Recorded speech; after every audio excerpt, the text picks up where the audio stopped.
Баршаларыңызға қайырлы күн достар. Бүгін біз осындай пирог дайындайтын боламыз.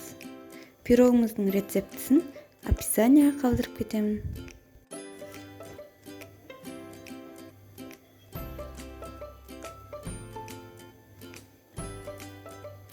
Пирогымыз өте жұмсақ болып шығады.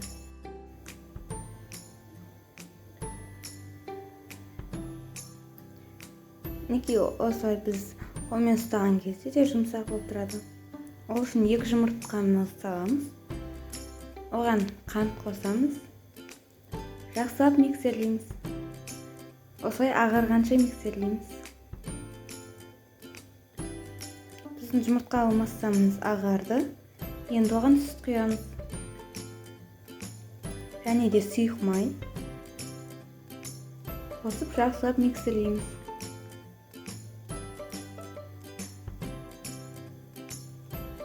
Енді електен өткізіп ұн саламыз осылай.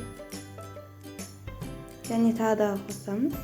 Оған сода мен разгитель қосамыз.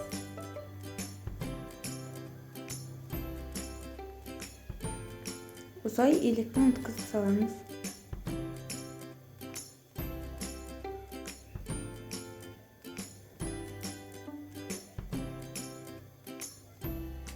Енді жақсылап миксерлейміз. Және тағы да ұн қосамыз.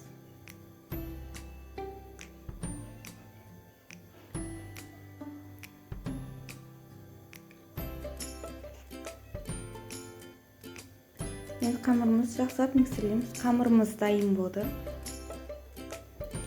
Енді оның осылай жартысын пиалаға құямыз.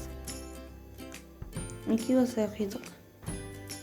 Пирогымыз бөлек алып қоямыз. Жаңағы пиаладағы ыдысымызға ұн қосып жақсылап араластырамыз. Осылай қамыр болған кезде оны жаямыз. Бұл бізде пирогтың бетін сәндеу үшін керек. Осылай айналаларын кесіп тастаймыз қалың жерлерін.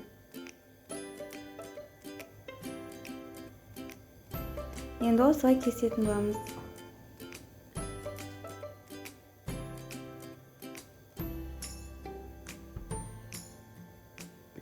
Қамырымыз дайын болды.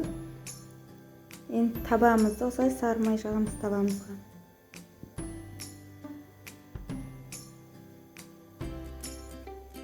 Енді бағана пирогымызды құямыз. Осылай түзіліп шығамыз айналасын. Енді бұған варенье құямыз. Менде бұл клубниканы варенье, мен бетінде клубникаларды алып тастағанмын. Осылай вареньемізді жақсылап жағамыз. Енді бағанағы қамырларымызды бетіне қоямыз.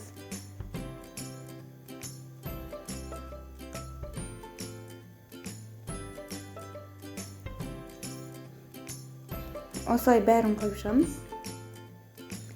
Енді пирогымызды пісіріп аламыз. Пирогымыз дайын болды. Енді оны осылай кесеміз. Пирогымыз көріп тұрғандарыңыздай өте жұмсақ. Прям күшті болып шығады.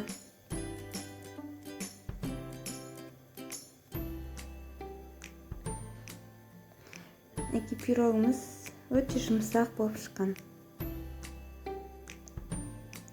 Егер видео ұнаса, лайк басып, коммент жазуды ұмытпаңыздар.